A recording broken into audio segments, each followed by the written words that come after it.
felt the spirit of a child near me. So, and it doesn't mean that person has to manifest, but I really felt it strong, and I thought, oh, I'm gonna be a mother, not like at some point. I really felt it as not chapter 10, but maybe chapter 2. And so then I just was like, well, I should learn about what birth is. And so I became this like amateur birth connoisseur, and I was so fascinated, and I was like this closet. I didn't want to tell anyone I was becoming this expert in this subject that felt so strange to tell people I'm randomly obsessed with. and then I went through a breakup, and then I felt, okay, it's time. And I looked up the nearest like training, and it was in a few days, even though they only happen every 6 months, and there was one spot left, and I took it, and I was not ambitious about it. I was like, let me learn. And then people started coming to me. It just started flowing to me so quickly that I was like, okay, I'm doing this. And there was so much wisdom and so much knowledge, and through that I just learned about life and death in ways that and what it means to hold space, really. And when I was here, Inga gave birth unassisted, or a free birth, however you want it. So no medical person attending, just support in the way that I give. And it was so beautiful and so natural and so normal.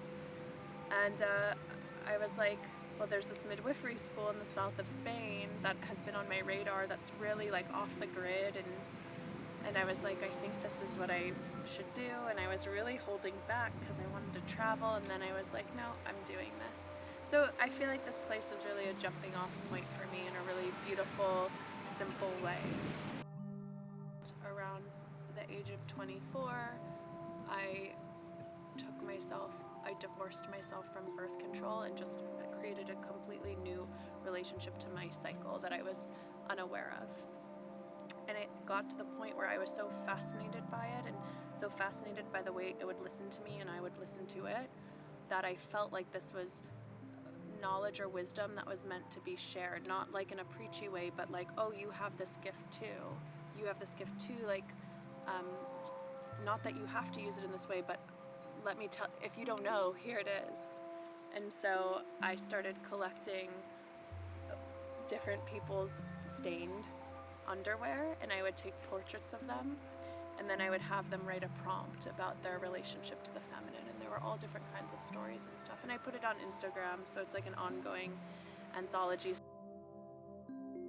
I'm so grateful to being in New York City because I have so much experience with birth and so much community there and so many people, and so there was so much to learn. I was learning and doing while I was there, and I just really wanted to come back to nature.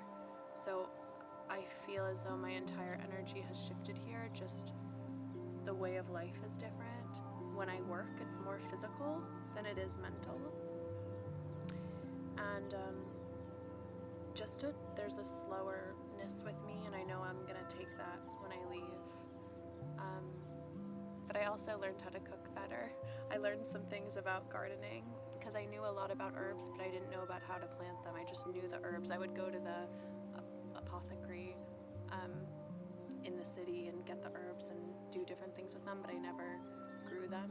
So then I started doing that here, and yeah, it's actually really simple learning, but really human, I guess. My relationship to the earth and my own body has come more to the forefront in a way that it hadn't before. And yeah, and because, for example, I'm in a tent and it gets really hot in the middle of the day, so I don't really have an indoors anymore. My indoors is outdoors, and I really have loved that. I just feel much more held by the earth in a way that feels so much more natural to me than did before, and I think that's sort of what I learned through community. But you also learn what's important to you and what's not.